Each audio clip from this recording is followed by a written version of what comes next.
दोस्तों, फ्लाईओवर से राहुल पटेल हूँ।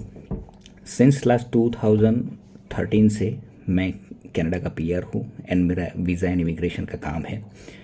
मैं एक बात बोलना चाहूँगा कि ये जो मेहसाणा है, पालनपुर और जो जो 42 समाज है, जो अभी एक इंसिडेंट हुआ है कि वो जो कनाडा से यूएस की जो बॉर्डर क्रॉस कर रहे थे और वो पूरी फैमिली मतलब उनको दिक्कत आई और जो इंसिडेंट हुआ, तो मैं वो 42 समाज को एक बात बोलना चाहूँगा कि अगर आपको इंग्लिश थोड़ा बहुत आता है तो एक नहीं, टोटल 50 ज़रिए है जो ज़रिया यूज़ करके आप कनाडा का पीआर ले सकते हो। मगर उनको अवेयरनेस नहीं है, उनको नॉलेज नहीं है। मेरा तो इमिग्रेशन का काम है। सिंस लास्ट 2013 से I am Canadian PR and मेरी यूट्यूब चैनल पे मैं बहुत कुछ बोला हुआ हूँ। लीगल रास्ते बहुत है, ये अनलीगल जाने का कोई मतलब ही नहीं बनता है।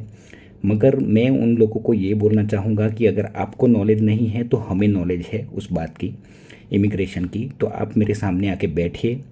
अगर आप इतना पैसा खर्च कर सकते हो ना, 1 करोड़ रुपया 1 CR, तो आप इन्वेस्टमेंट करके भी पीआर ले सकते हो।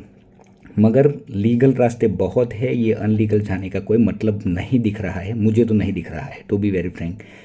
आप मेरा पर्सनली मुझे आके मिलिए, कांटेक्ट करिए, मैं आपको गाइडेंस दूंगा एंड लीगल आपको कनाडा का पीआर इंडिया से मैं करके दे सकता हूँ आपको। और कई लोग बोलते हैं कि सर उसमें काम होता ही नहीं है। ऐसा नहीं है, काम होता है मगर थोड़ी धीरज रखनी पड़ती है। ये लीगल प्रोसेस है, लीगल प्रोसेस में टाइम बहुत लगता है, तकरीबन 1.5 साल लगता है प्रोसेस होने में।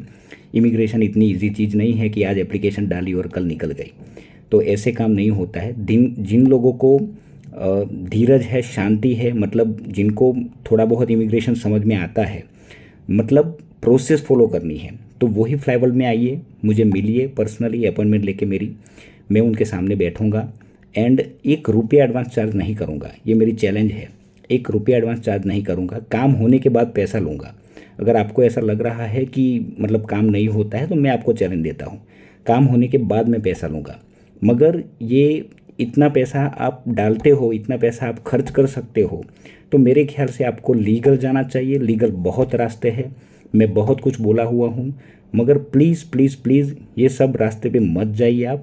आई थिंक आपको कनाडा का डिटेल में इमिग्रेशन का नॉलेज नहीं है, क्योंकि मुझे कई लोग मिलने के लिए आते हैं ना, तो उन्होंने कनाडा में यूएस में जो डेटा दिया होता है ना, वो भी उनके पास नहीं होता है। जो लास्ट सबमिशन किया है वो भी उनके पास डेटा नहीं होता है। तो मैं उनको बोलता हूँ कि आप किसी भी इंसान को पासपोर्ट दे देते हो जिनको कुछ नॉलेज ही नहीं है, जिसने कुछ काम नहीं किया है, जिसने खुद कनाडा का भी देखा नहीं है, तो ऐसे इंसान को आप पासपोर्ट दे देते हो, तो वो तो आपकी भी प्रॉब्लम है।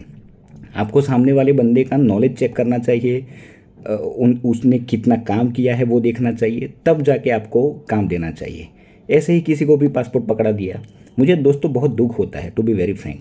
तो आप जब भी आप फ्री हो, मतलब तो मेरी अपॉइंटमेंट लेके आप मुझे मिलिए, हम आमने सामने बैठेंगे, मैं आपको सारा कुछ एक्सप्लेन करूँगा कौन से रास्ते हैं और कैसे आप कनाडा का पीआर ले सकते हो विथ फैमिली के साथ। ओके दोस्तों, थैंक यू वेरी मच।